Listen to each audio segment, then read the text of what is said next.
he literally turned me around.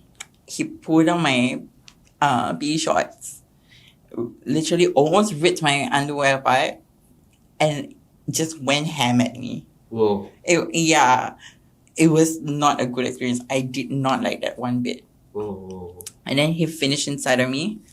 Then he says, okay, I'm good. I'm going off. This IO has like this thick file. I didn't know we texted that much. Thick file. Whoa. There was pictures of me. There was embarrassing things. I was embarrassed with my life. Oh, it's all from your phone data, is it? Yeah. Oh, fuck. That means they got everything. Everything. Even though I deleted it. Whoa. Oh, Even shit. though you deleted, I deleted it. I was like, oh what my... phone were you using? At the point in time, it was like a Samsung.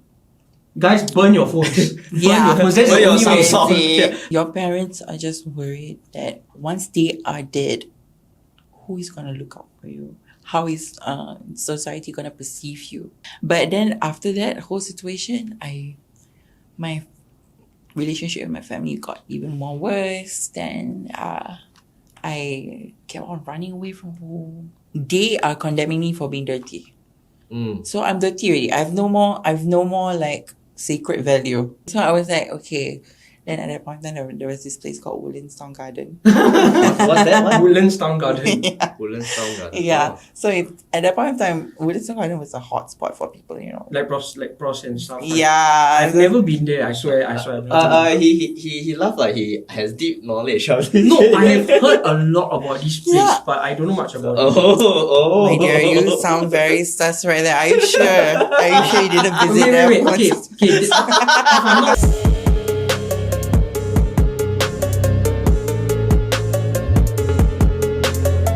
I know that something happened there. This is not okay. Not right. This It's is not right. not okay. Mm.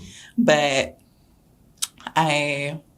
then after he finished and he went off, I was like, oh my gosh, this hurts so much.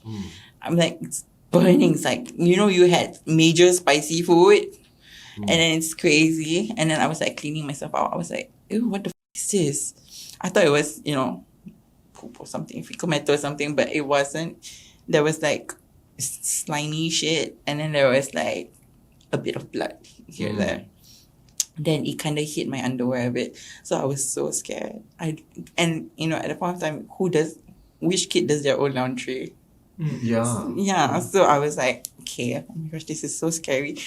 I literally pulled off my underwear. I shoved it so deep into that toilet bowl. I've never touched a toilet bowl before. That was so gross.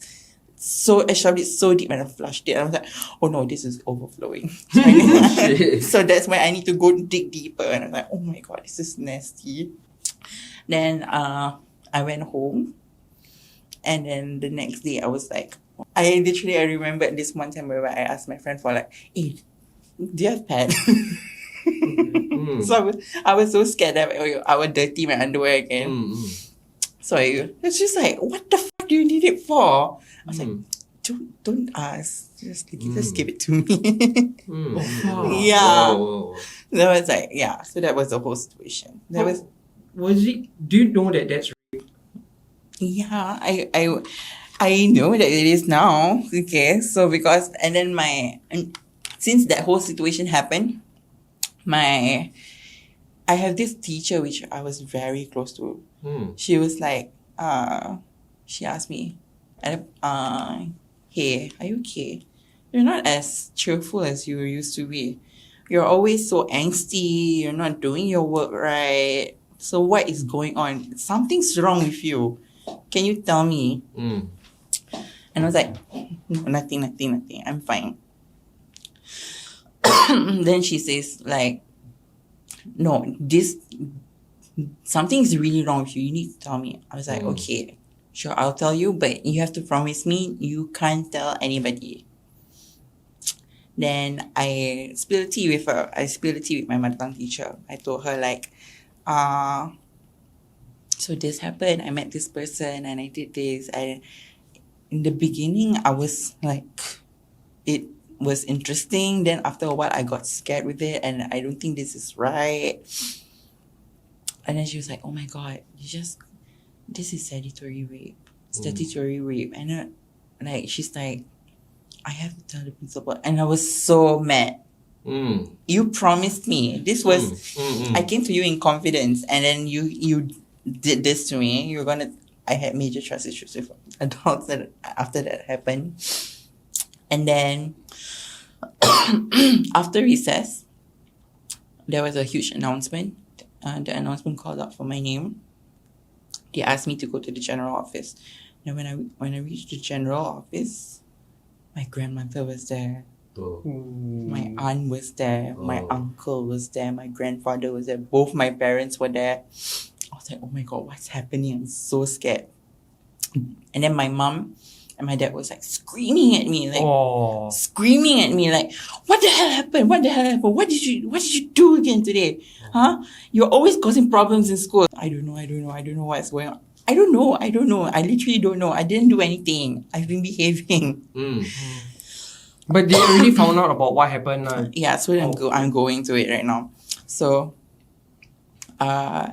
we came, the person at the general office, like, to us to enter. We entered. Then she said, okay, go to the principal's office.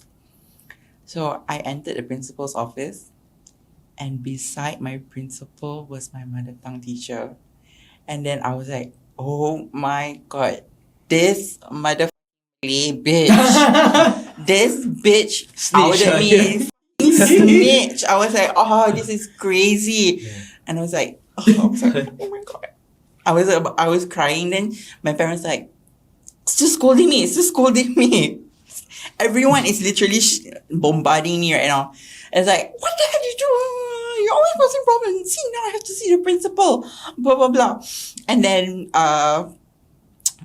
my principal was like, no, you don't scold this child. Yeah, you're the victim. Yeah, don't scold this you're child. the victim. Yeah. And I was like, okay, what's going on here? I was like, I was giving the eye contact to my principal and my teacher. No, don't do this. Yeah. But I'm so sorry. I know I made this promise with you, but I have to tell this because this is legal matters already. This already affects. Yeah, this is affecting your well-being, and we have to do this. So I was like, okay, whatever lah, gimampus lah. I was like, oh, that's it.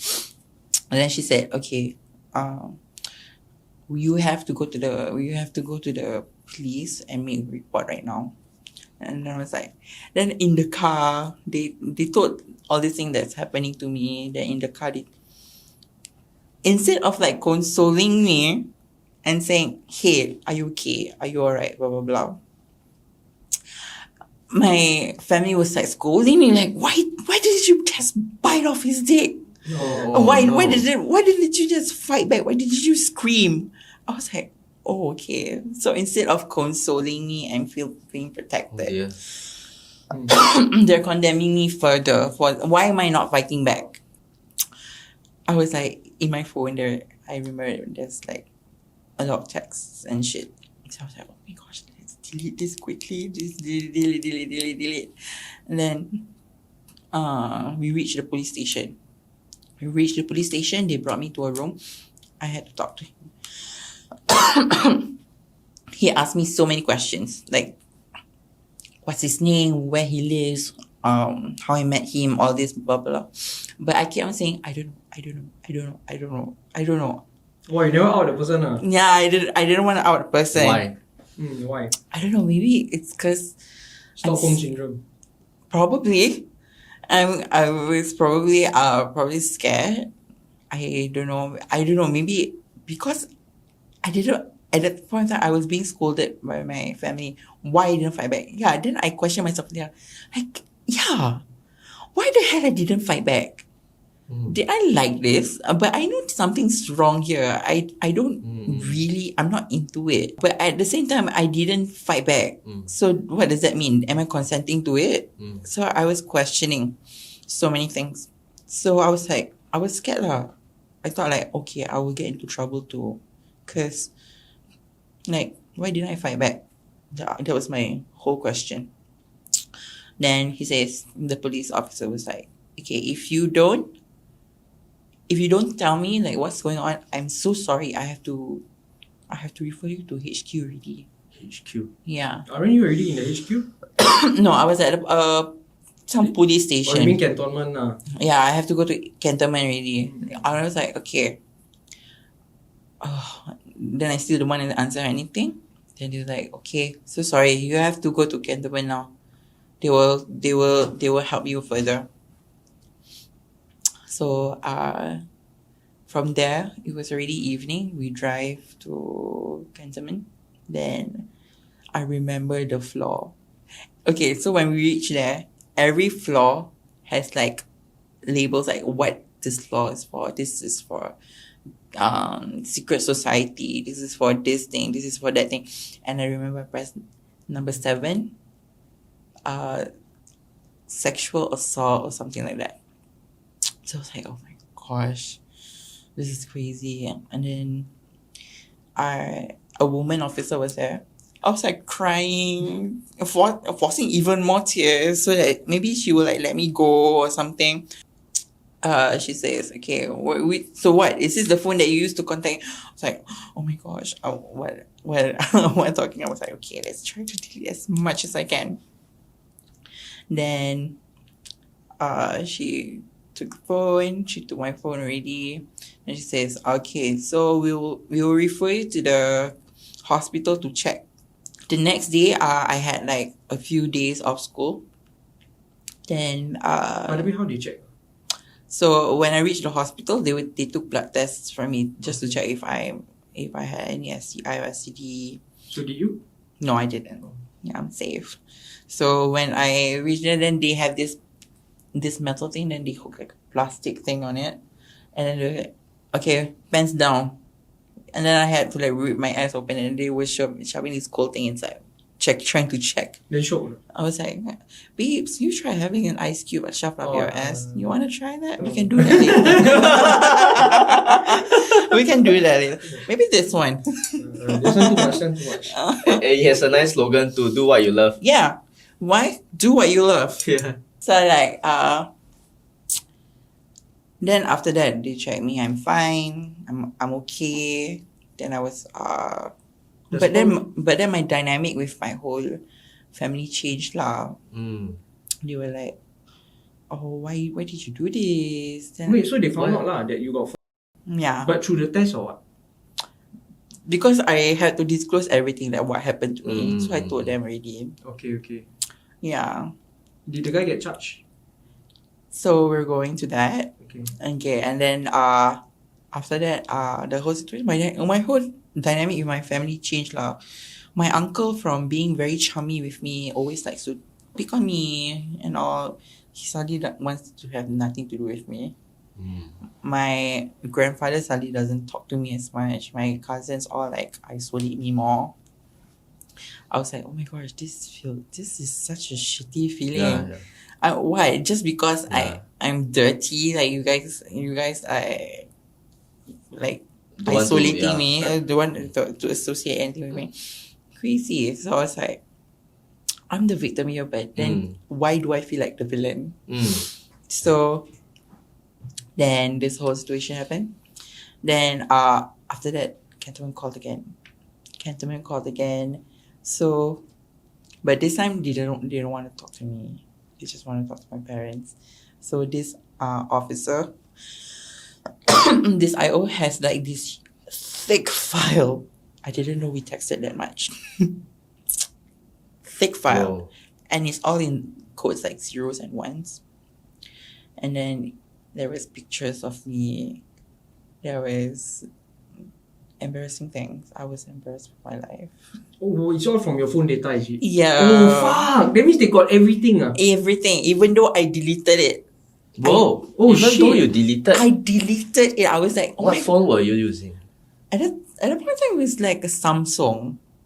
Guys, burn your phones. Yeah. Burn your phones. That's Were the your only way. Samsung? Yeah. Stick to Apple. Apple's Babe, what are you talking about? Samsung can do that. Why do you think Apple cannot? Wow, so it Yeah. was a Samsung. What year was this? This was like 2012, 13. Wow. Yeah, it's crazy. Burn your phones. So there was there What WhatsApp idiot or records ones and zeros? Then I'm like, oh shit, it's Yeah. your whole freaking so phone. was there Yeah. WhatsApp or any messaging app on that phone? Yeah, there was a messaging app on the phone, and things were said and all that. I was like, but then I was like, the officer don't allow me to be there, so he doesn't allow me to be there, and he was, once my parents came out of it, my dad just gave this really, really like ruined face, and I was like, okay, things happen. Then he says that they will charge this person, and they will go and investigate this person, and then this person contacted me again, and he was like, hey, you have to withdraw the case, and he was like begging. He was begging me. Like we messaged through somewhere else. I don't remember where. Then he was like, hey, I beg you, can you withdraw this case? My mom's with cancer. She's on a deathbed. the sob story. Yeah, and I was like, my mom's with cancer. This is this whole sob story. She's about to die and all. And then I'm like in poly, blah blah blah. Oh, so he wasn't that old lah. I don't know. He was 20 plus at that point in time. Mm-mm. And then he was like, please withdraw this whole thing. And then it's your fault too. He was like gaslighting me. Whoa. It was your fault too. You didn't fight back. What? You didn't fight back. You didn't say no. You didn't just leave. Then that whole thing like affected my mental a bit. And I was like, okay, you know what? I cannot do anything. This is up to it's up to my family now. I can only do so much. So we stopped talking for a while. Then I didn't hear from him after that.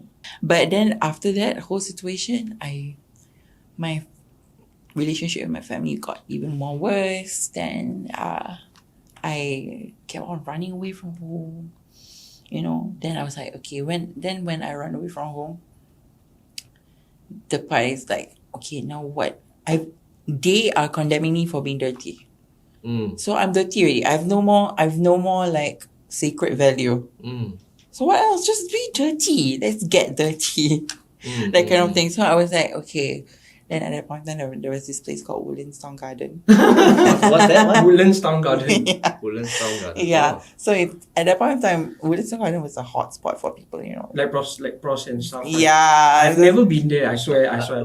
He laughed like he has deep knowledge of this. No, I have heard a lot about this place, Yeah. but I don't know much about it. Oh. My dear, you sound very sus right there. Are you sure? Are you sure you didn't visit there Wait. once? Okay. If I'm not wrong, right? That's like the Bangladesh Geylang though. It's like the Malaysians Geylang lah. Okay. The Oh, Malaysians lah. Malaysians Geylang. Yeah. Okay, so tell us more about this place. So we were every morning, because I start school at 7, so I'll reach there really early, like 4 or 5. 4, 5 what? AM? Yeah, AM. Visual school. Shit. Yeah. So I'll walk out. My parents will drop me off at Marsiling. Wow, you are not kidding. I wasn't joking, right? Yeah, you were not kidding. So okay, before we just yeah. pause. Before I came out here, he said every time we talk about something illegal, a siren will come up. Yeah. And I was like, oh my gosh, he's not kidding. I told you. Okay, so I was like, okay. So every morning they will drop me off at Marsiling, and I will U-turn. I will go to Woodlands Town Garden. But I know that there is the trans people, the trans hookers over there who are working in the car park. So I have to walk all the way around just to avoid them. Why are you avoiding them? Because they're scary, babe. What are you talking about? We always heard about stories about, oh, you get chased by this tranny and she will hit you or something like that. So I was like, okay, let's avoid this whole situation. I walk all the way behind. And then there's this longkang area at the back. And then there's this lamppost, like this. Then I would be sitting down there just showing my face. Then everyone who walks past by, they would like see a turn at me, and I was like, "Hey, hi." Oh shit! Oh, shit. Yeah. Oh shit! It just I know- started like that. Yeah, and then like I know my selling point is I'm a kid. Oh, shit. Yes. So my selling point is I'm a kid, and these people are pedophiles. So okay, that's how I make my money. So over there, Oh, shit. okay, sure. If you want something from me, then it's $30 for a hand job, and if you want me to blow you, it'll be extra.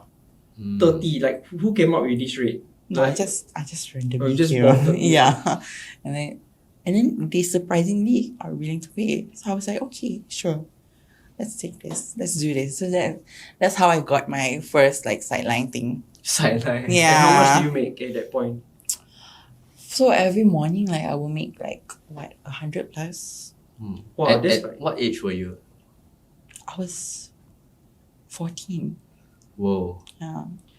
okay. Is it Intense. fair? Sorry. Yeah, intense. Yeah. Is it fair to say that like the condemnation is what made you more jialat? Like imagine if your parents were like consoling and stuff like that. Yeah, I mean, like, I'm not trying to put the blame on them. Of I course, know it's of not. course. It's Yeah. not. I'm not trying to put the blame on them, but maybe if the situation like ended differently or things were like coped differently, I would have Not become a boss. not become such a dirty whore. But yeah, but it's okay. We can only like move past that. We can't go back. Yeah, we can go back. Side note, guys, it's the same for addiction also. Like when people condemn us, we feel like, what the hell, like, okay lah, so we know value already, so might as well just turn into it lah. It's the same Yeah, thing. we're like, we're really shit enough. People think we're doing shit even though we're not. Then might as well we cater to their idea. So, but like my advice to these people who have these kinds of people who are saying these things to you, I think you say, hey, don't worry about what they say. They are entitled to feel that way because you hurt them by, making the wrong choices. And you can only assure them again once you've built this rapport. You have to rebuild this rapport. Okay, are you saying that Yeah. like being gay is a choice? Being gay is totally you. It's either you, like for you, you're a straight guy. I'm a straight guy, not a straight guy. Yeah, you're Straight guy. They also knows about this Woodlands. What's it? Woodlands, what town? in town. You don't pretend to don't know what's town I garden don't now. know! What the heck? We have the authentic recording. Yeah. That I do not know what this is. But see serious now you Yeah. go there, you lao jiao already, right? You become hitman already, right? No lah. Because you were there at 40 there. 40 lah. By now, you got rap already. Now you got mama son. I was there in the fires of Mordor. Gosh. They say Cast the ring into the fire. they say don't forget your roots. Okay. So the back to your story and Yeah. the you were mentioning that like the dynamic with your family members, right? Yeah. So like again, my advice to like these people who have because of their bad decisions that they make has caused this tension or rift between their families and friends. Don't take it on them. They're entitled to feel like what they feel. You just rebuild the rapport. Just work towards your recovery. Work towards your journey, and show them that hey, this is just one bad decision that I made, and this is not who I want to be for life. I will prove to you guys that I'll do better. But slowly. Then if this like thing got too bad or the communication got too bad, and you should let out your feelings and just tell them, hey, I just want to say that what you said to me earlier affected my feelings. Like maybe you should have a little more faith in what I'm doing. I understand your suspicions, but maybe not condemn me so much. Yeah, so now like my communication with my family is much better. I love like my communication with my dad. Like in the beginning, my dad wasn't I don't have a proper relationship with them. But now I can talk to them better. My dad says, "Hey, if you feel anything wrong, you can come up to me anytime." And then I said to my dad, like, it's the same for me. Like, if you feel any sort of way, you feel lonely, you feel sad, you feel frustrated, you can come to me too. So, and then like one time, I was getting ready. I was like, usually I get ready like when my family is out. But this time I'm like getting ready like while my dad is there. So I was like, okay, I have to get ready. I have to go to work. Then my dad was sitting beside me. I put a chair for him to sit beside my bed. And I'm like putting on my makeup and shit. And then it was awkward for me because I never get ready in front of No. Yeah. No, wait. What the hell is going to happen here? Yeah, so I was my dad, but then I was having like a heart-to-heart talk with my dad. Hey,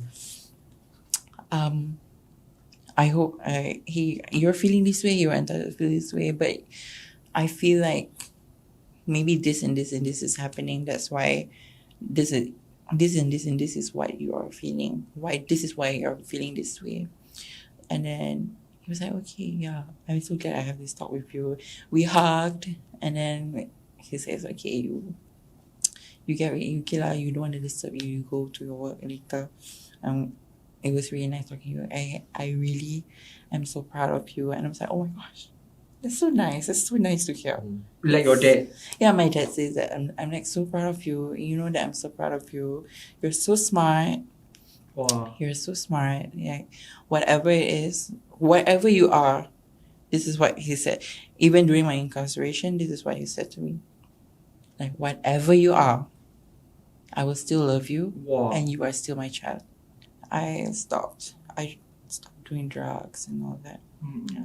No, that's great. But I would really like to know, like, there are people out there. Yeah. They are never gonna get this validation from their parents. No. They are never gonna get it. Because whether we like it or not, right? Like being gay and stuff, it's a taboo. Like especially in Muslim culture, it hits very, very hard on Muslim culture. Yeah. So there are gonna be people out there who are in this situation who won't get the validation. What do you have to say to them? Okay, what I have to say to them is that don't like take it on them. Your parents are just worried that once they are dead, who is gonna look out for you? How is society gonna perceive you? They're just worried because of that. They don't want you to be lonely. They don't want you to go astray. You know, they just want to know that you're looked out for. That is why they are so hard on you. Like they want you to be in what their definition of normal is. But now it's modern. Like they don't know that. They only see because they come from a different era. So they're never gonna understand. They're stubborn, some of them. That's not stubbornness, but I do believe that there is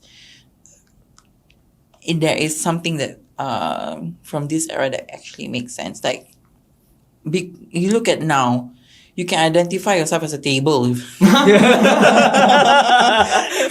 can identify yourself as a ball. Yeah, exactly. Yeah. Zam, Zer, all this. So what are you? I am she, her. I'm traditional. You are either a boy or a girl. Also, you're not going to get pissed off when I call you. But you don't get pissed off at me when I call you bro. Like, there are some trans who get really mad at me when I'm like, hey, bro. Yeah, I understand. But because when I went back to school, I hang out with a lot of Gen Z, Gen Alpha people. So when I went back to school, this bruh thing, or bro, I observe, and they say it to the girls as well. Yeah, exactly. And the girls say it to each other. And it's like, it's a universal term now, even though it's a term for boys, and it's a male term, but now it's very universal. Everyone's a bro now. Yeah, everyone's a bro now. Sex work is addictive because of the easy money. It's addictive because of the easy money. Okay, this is just some of the stories from Geylang, like the Geylang sisters that happened. Sometimes like the senior ones will say, hey, adik, you go, you already okay, go buy for me this beer, blah, blah, blah, blah. They will be like, okay, sure, I'll get this for you, I get this for you. Also, were you one of them? Luckily, I'm not affiliated with the streets so much. I have friends from there, but I'm more towards the escort world. Online.